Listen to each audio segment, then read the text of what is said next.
Dear students, a very warm welcome to all of you in my today's lecture of Managerial Economics. In today's lecture, we will discuss upon the third degree price discrimination. जैसा कि previous lecture में हमने topic start किया था price discrimination, इसके concept को discuss किया था हमने।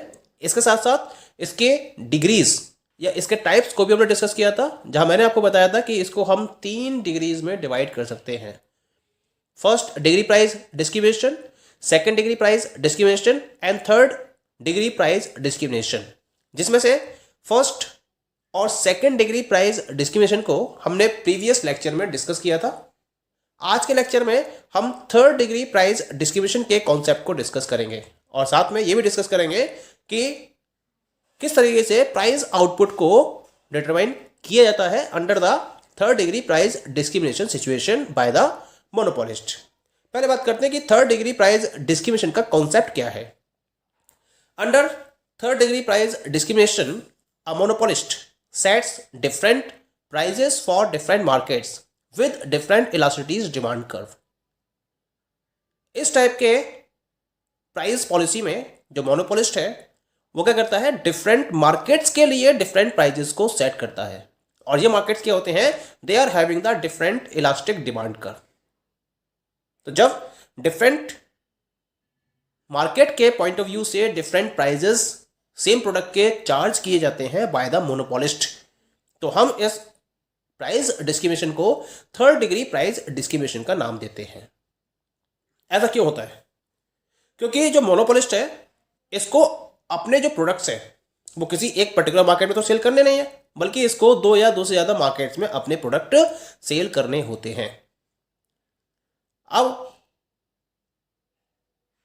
ये जो मार्केट्स होते हैं ये एक दूसरे से कंप्लीटली सेपरेट होते हैं और हर किसी का जो डिमांड कर्व होता है वो डिफरेंट इलास्टिसिटी को फॉलो करता है।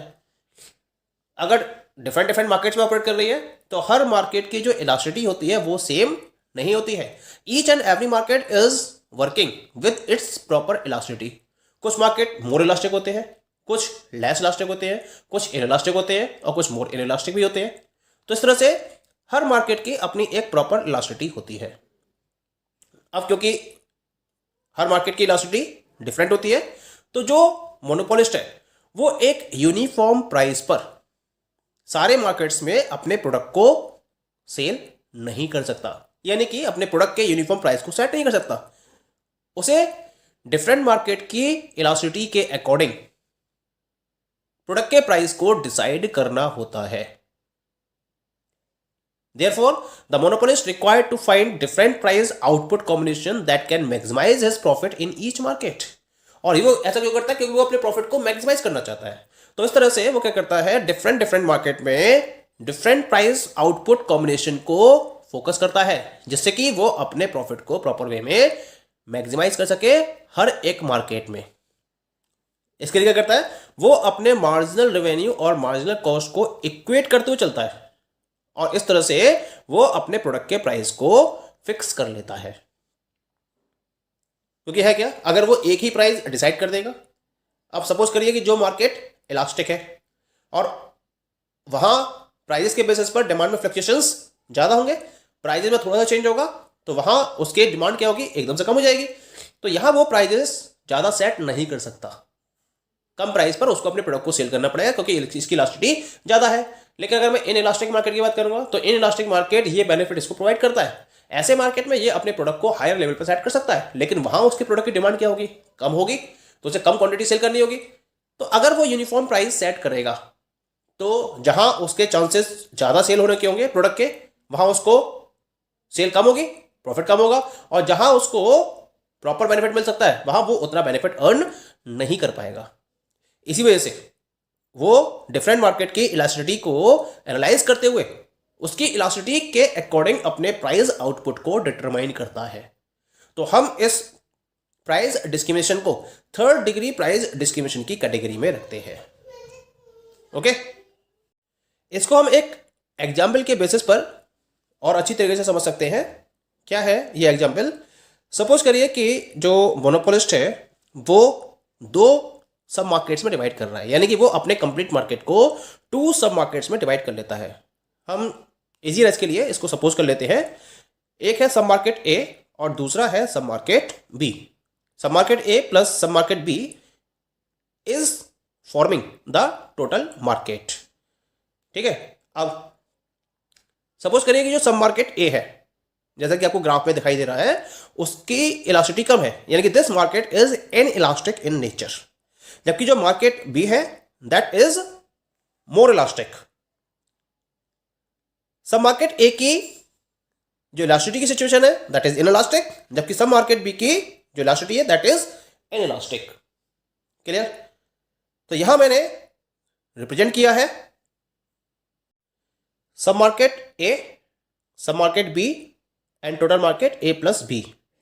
सब मार्केट ए के रेफरेंस में this is the average revenue curve of market A that is represented by A R A. This is the marginal revenue curve of market A represented by M R A. Clear? Now sub market B ये कैसा है? This is more elastic. More elastic है तो this का the average revenue curve is A R B. This one is the average revenue curve of market B. This is the marginal revenue curve of market B, M R B. Clear?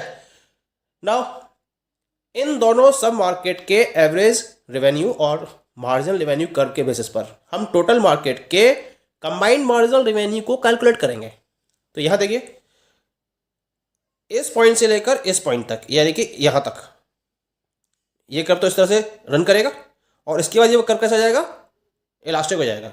यानी कि अगर मैं यहां से बात करूंगा, the curve is inelastic up to that point and after this point the curve become elastic। जो आपको दिखाई दे रहा है यहाँ पर, है ना? तो इस तरह से हमें टोटल मार्केट का कंबाइंड मार्जिनल रेवेन्यू कर्व मिल जाता है। That condition is clear. Now condition क्या है इक्विलिब्रियम की? Marginal revenue must be equal to marginal cost. इसका मतलब हमें फर्म के मार्जिनल कॉस्ट की रिक्वायरमेंट होगी। तो this is the marginal cost curve of the firm, जिसको मैंने एमसी से रिप्रेजेंट किया है। Clear? Now, this marginal cost curve and combined marginal revenue curve are intersecting at the point E. This point E is known as the equilibrium point of the total market. ये तो जो equilibrium point आया वो total market का आया, लेकिन अब हमें क्या चाहिए? मार्केट A और मार्केट B दोनों का equilibrium point चाहिए। इसके लिए हम क्या करते हैं? इस पॉइंट से x एक्सिस के पैरेलल एक लाइन को ड्रॉ कर देते हैं। ये डॉटेड में मैंने रिप्रेजेंट किया। ये डॉटेड लाइन क्या करती है? सब मार्केट B के मार्जिनल रेवेन्यू कर्व को E2 पॉइंट पर और सब मार्केट ए के मार्जिनल रेवेन्यू कर्व को E1 पॉइंट पर इंटरसेक्ट करती है। तो E1 तो हो गया मार्केट ए का इक्विलिब्रियम पॉइंट और E2 हो गया मार्केट बी का इक्विलिब्रियम पॉइंट। क्लियर? अब क्या करना है? E1 पॉइंट से मैंने एक परपेंडिकुलर ड्रॉ करा है, that is M Q A, जो ए आर ए कर्व को एम पॉइंट पर टच कर रहा है। ठीक है? और इस तरह से मैंने E2 से एक परपेंडिकुलर ड्रॉ करा एन क्यू बी, जो मार्केट बी के एवरेज रेवेन्यू कर्व को एन पॉइंट पर टच कर रही है या एन पॉइंट पर कनेक्ट कर रही है। ठीक है? अब यहां देखते हैं मार्केट ए में इस एम पॉइंट के करस्पॉन्डिंग मैंने एक परपेंडिकुलर ड्रॉ करा है बाई एक्सिस पर। The point is P A. इसका मतलब एम क्यू ए ये क्या हो गया? फर्म का एवरेज रेवेन्यू या प्राइस पर यूनिट हो गया, और ये किसके बराबर है? ओपीए के बराबर। इसका मतलब जो फर्म का प्राइस पर यूनिट है वो कितना हो गया? That is equal to OPA. Clear हो गया? और इसका करस्पॉन्डिंग जो इक्विलिब्रियम आउटपुट है वो कितना हो गया मार्केट ए का? O Q A. ठीक है? ऐसे मार्केट बी की बात करते हैं। मार्केट बी का जो एवरेज रेवेन्यू है या प्राइस पर यूनिट है वो कितना हो गया? N Q B, and this is equal to O P B. और इसका इक्विलिब्रियम आउटपुट कितना है? That is equal to O Q B. Market A कैसा है? इनइलास्टिक है। तो इनइलास्टिक मार्केट में आउटपुट रहता है कम, लेकिन उसके प्राइस क्या होते हैं? ज्यादा प्राइस पर वो कम आउटपुट को सेल करने की पोजीशन में होता है इनइलास्टिक मार्केट में। That you are looking in this diagram. ऐसे ही सब मार्केट बी की बात करेंगे, ये कैसा है? इलास्टिक। तो यहां प्राइसेस क्या होंगे? कम। यहां पर जो मोनोपोलिस्ट है वो कम प्राइस पर ज्यादा क्वांटिटी को सेल करेगा। यहां डिमांड कितनी है? ओक्यूबी। और ओक्यूबी क्या है? ओक्यूए से ज्यादा है। ओक्यूए और ओक्यूबी का जो समेशन होगा वो किसके बराबर होगा? It will be equal to O Q. Point clear हो गया? तो इस तरीके से जो मोनोपोलिस्ट है वो डिफरेंट डिफरेंट मार्केट्स में उनकी इलास्टिसिटी के अकॉर्डिंग क्या करता है, प्राइस को डिसाइड करता है और आउटपुट को भी डिसाइड करता है. तो this is known as the price output determination in discriminating monopoly with different markets. तो यहां मैंने इसकी एक शॉर्ट एनालिसिस भी रिप्रेजेंट करी है और इस शॉर्ट एनालिसिस में मैंने कंप्लीटली रिप्रेजेंट करा है कि क्या क्या हमारे पास कंक्लूजन निकल कर आया. जैसे सब मार्केट ए की बात करेंगे तो सब मार्केट ए में जो इक्विलिब्रियम प्राइस पर यूनिट है that is equal to OPA और जो इक्विलिब्रियम आउटपुट है that is equal to OQA. इसी तरीके से सब मार्केट बी में जो इक्विलिब्रियम प्राइस पर यूनिट है that is equal to OPB और जो इक्विलिब्रियम आउटपुट है that is equal to OQB. You are looking here OPB and OQB. अगर मैं इस आउटपुट टोटल मार्केट की बात करूंगा ओक्यू की then it is equal to OQA plus OQB, यानी कि total output of the market is equal to total output of market A plus total output of market B. तो इस तरीके से हम क्या कर सकते हैं, डिफरेंट मार्केट सिचुएशन में उनकी इलास्टिसिटी के अकॉर्डिंग डिफरेंट प्राइस आउटपुट को डिटरमाइन कर सकते हैं. So this is known as the third degree price discrimination. So that will be more clear to you. Market में मोनोपोलिस्ट क्या करता है, इसी पर्टिकुलर प्रैक्टिसेस को मैक्सिमम वे में फॉलो करता है. फर्स्ट क्लास या फर्स्ट डिग्री जो प्राइस डिस्क्रिमिनेशन मैंने आपसे डिस्कस किया था उसको प्रैक्टिकली फॉलो नहीं किया जाता है. सेकेंड डिग्री को मेनली यूटिलिटी सर्विसेज में फॉलो किया जाता है और जो थर्ड डिग्री प्राइस डिस्क्रिमिनेशन है इसको कोई भी मोनोपोलिस्ट मैक्सिमम लेवल तक फॉलो करता है, यानी कि मार्केट की इलास्टिसिटी को ध्यान में रखते हुए वो क्या करता है, पर्टिकुलर